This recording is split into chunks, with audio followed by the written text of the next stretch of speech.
Techie Sharmila ಸಾವು ಇದೀಗ ಸ್ಫೋಟಕ ತಿರುವನ್ನು ಪಡ್ಕೊಂಡಿದೆ. ಯಾಕಂದ್ರೆ ಮೊದಲಿಗೆ ಏನು ಮನೆಯಲ್ಲಿ ಬೆಂಕಿ ಕಾಣಿಸ್ಕೊಂಡು ಆನಂತರ ಉಸಿರುಗಟ್ಟಿ ಸಾವನ್ನಪ್ಪಿದ್ರು ಅನ್ನೋ ಒಂದು ಆರೋಪ ಮತ್ತೆ ವಿಚಾರಗಳು ಕೂಡ ಕೇಳಿ ಬಂದಿತ್ತು. ಆದರೆ ಇದೀಗ ಆ ಒಂದು ಕೇಸ್ ಈಗ ಮರ್ಡರ್ ಕೇಸ್ ಆಗಿ ಕನ್ವರ್ಟ್ ಆಗಿರುವಂಥದ್ದು. ಇನ್ನು ಶರ್ಮಿಳಾ ವಾಸ ಇದ್ದಂತಹ ಏನು ಪಕ್ಕದ ಬಿಲ್ಡಿಂಗ್ನಲ್ಲೇ ಕರ್ನಲ್ ಅಂಥೇಳಿ ಓರ್ವ ಯುವಕ ಕೂಡ ವಾಸ ಇರ್ತಾನೆ. ಆತ ಕೂಡ ಇನ್ನು 18 ವರ್ಷ 3 ತಿಂಗಳು. ಇನ್ನು ಈ ಶರ್ಮಿಳಾಗೆ 34 ವರ್ಷ ಅಂತಲೂ ಕೂಡ ಗೊತ್ತಾಗಿದೆ. ಆತ ಕೂಡ ಈಗ ತಾನೇ PUC ಮಾಡ್ತಾ ಇದ್ದ, ಅದು ಕೂಡ ಸೈನ್ಸ್ ಸ್ಟೂಡೆಂಟ್ ಅಂತಾನೆ ಈಗಾಗಲೇ ವಿಚಾರಗಳು ಕೂಡ ಗೊತ್ತಾಗ್ತಿರುವಂಥದ್ದು. ಇನ್ನು ಶರ್ಮಿಳಾವನ್ನ ಆಗಾಗ ಅವರ ಮನೆಯ ಒಂದು ಏನೋ ಟೆರೇಸ್ನಲ್ಲೂ ಕೂಡ ಈತ ಭೇಟಿ ಮಾಡ್ತಿದ್ದ. ಹೀಗಾಗಿ ಸ್ವಲ್ಪ ಮಟ್ಟಿನ ಪರಿಚಯ ಕೂಡ ಇವರಿಬ್ಬರು ಕೂಡ ಇತ್ತು ಅಂತಲೂ ಕೂಡ ಗೊತ್ತಾಗಿದೆ. ಆ್ಯಸ್ ಯೂಶುವಲ್ ಆಗಿ ಶರ್ಮಿಳಾ ಕೂಡ ಏನು ಆತನ ಬಗ್ಗೆ ಮಾತಾಡುವಂಥದ್ದು ಮತ್ತೆ ಸಿಕ್ಕಾಗ ಮಾತಾಡುವಂಥದ್ದು, ಹೇಗಿದೆಯಾ, ಏನು ಮಾಡ್ತಿದೆಯಾ, ಹೇಗಿದೆ ಸ್ಟಡೀಸ್ ಅಂತಲೂ ಕೂಡ ಕೇಳ್ತಾ ಇದ್ರು ಅನ್ನೋ ಮಾಹಿತಿ ಇರುವಂಥದ್ದು.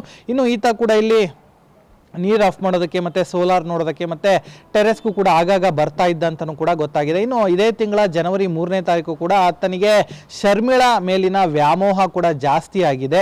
ಸಾಕಷ್ಟು ದಿನಗಳಿಂದ ವ್ಯಾಮೋಹ ಇತ್ತು, ಆದರೆ ಅದನ್ನು ವ್ಯಕ್ತಪಡಿಸೋದಕ್ಕೆ ಆಗಿರಲಿಲ್ಲ. ಸೊ ಹೀಗಾಗಿ ಜನವರಿ 3ನೇ ತಾರೀಕಂದು ರಾತ್ರಿ 11 ಗಂಟೆ ಸುಮಾರಿಗೆ ಬರ್ತಾನೆ. ಶರ್ಮಿಳಾ ಕೂಡ ಇರ್ತಾಳೆ. ಏಕಾಏಕಿ ಅವ್ರ ಮನೆ ಒಳಗೋಗಿ ಆಕೆಯನ್ನು ತಪ್ಕೊಳ್ಳುವಂಥ ಕೆಲಸ ಮಾಡ್ತಾನೆ. ತಪ್ಕೊಳ್ತಿದ್ದಂಗೆ ಆಕೆ ಕೂಡ ಅದಕ್ಕೆ ವಿರೋಧವನ್ನು ವ್ಯಕ್ತಪಡಿಸ್ತಾರೆ. ಆಗ ಆತ ದೂಕಿದ್ದಾನೆ. ಆಕೆ ಕೂಡ ಕೆಳಗೆ ಬಿದ್ದಿದ್ದಾಳೆ ಹಾಲಲ್ಲಿ.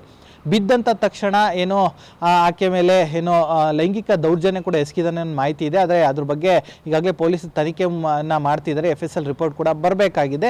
ಇದರ ಜೊತೆಗೆ ಆತ ಬೀಳಿಸ್ತಿದ್ದಂಗೆ ಆಕೆ ಕೂಡ ಸಾವನ್ನಪ್ಪಿದ್ದಾಳೆ. ಸಾವನ್ನಪ್ಪಿದ ನಂತರ ಆಕೆನ ಬೆಡ್ರೂಮ್ ಕೂಡ ಕರ್ಕೊಂಡೋಗಿ ಅಲ್ಲಿ ಬೆಂಕಿ ಹಾಕುವಂಥ ಕೆಲಸಕ್ಕೂ ಕೂಡ ಮುಂದಾಗಿದ್ದಾನೆ. ಈಗ ಈತ ಬೆಂಕಿ ಯಾಕೆ ಹಾಕ್ತಾನೆ ಅಂದರೆ ಈತ ಒಬ್ಬ ಸೈನ್ಸ್ ಸ್ಟೂಡೆಂಟ್ ಆಗಿರ್ತಾನೆ. ಸೊ ಹಾಗಾಗಿ ಅದನ್ನು ಡಿಸ್ಟ್ರಾಯ್ ಮಾಡ್ಬೋದು ನಾನು ಎವಿಡೆನ್ಸನ್ನು ಅಂತ ಹೇಳಿ ಅದನ್ನು ಬೆಂಕಿ ಹಾಕುವಂಥ ಕೆಲಸಕ್ಕೆ ಮುಂದಾಗ್ತಾನೆ. ಈತ ಕೂಡ ಅವರ ತಾಯಿ ಜೊತೆ ಒಬ್ಬನೇ ವಾಸ ಇದ್ದಾನೆ, ಸಿಂಗಲ್ ಪೇರೆಂಟ್ ಅಂತಲೂ ಕೂಡ ಗೊತ್ತಾಗಿದೆ. ಇನ್ನು ಬೆಂಕಿ ಆಗ್ತಿದ್ದಂಗೆ ಎಲ್ಲ ಸಂಪೂರ್ಣವಾಗಿ ಬೆಂಕಿ ಆವರಿಸ್ಕೊಳ್ಳುತ್ತೆ. ತಕ್ಷಣ ಇಲ್ಲಿಂದ ಜಿಗ್ದು ಆತ ಬೇರೆ ಕಡೆ ಹೋಗಿದ್ದಾನೆ. ಮತ್ತೆ ಯಾರಿಗೂ ಕೂಡ ಅನುಮಾನ ಬರಬಾರ್ದು ಅಂತ ತಕ್ಷಣ ಅಕ್ಕಪಕ್ಕದ ಮನೆಯವರು ಕೂಡ ನೋಡ್ತಾ ಇದ್ದಂಗೆ ಗೊತ್ತಾಗತ್ತೆ ಇಲ್ಲಿ ಬೆಂಕಿ ಬಿದ್ದಿದೆ ಅಂತ. ತಕ್ಷಣ ಫೈರ್ ಇಂಜಿನ್ ಅವ್ರಿಗೆ ಹೇಳ್ತಾರೆ, ಪೊಲೀಸರು ಕೂಡ ಹೇಳ್ತಾರೆ. ಅವರು ಕೂಡ ಬಂದು ಬೆಂಕಿಯನ್ನು ಆರಿಸುವಂಥ ಕೆಲಸ ಮಾಡ್ತಾರೆ.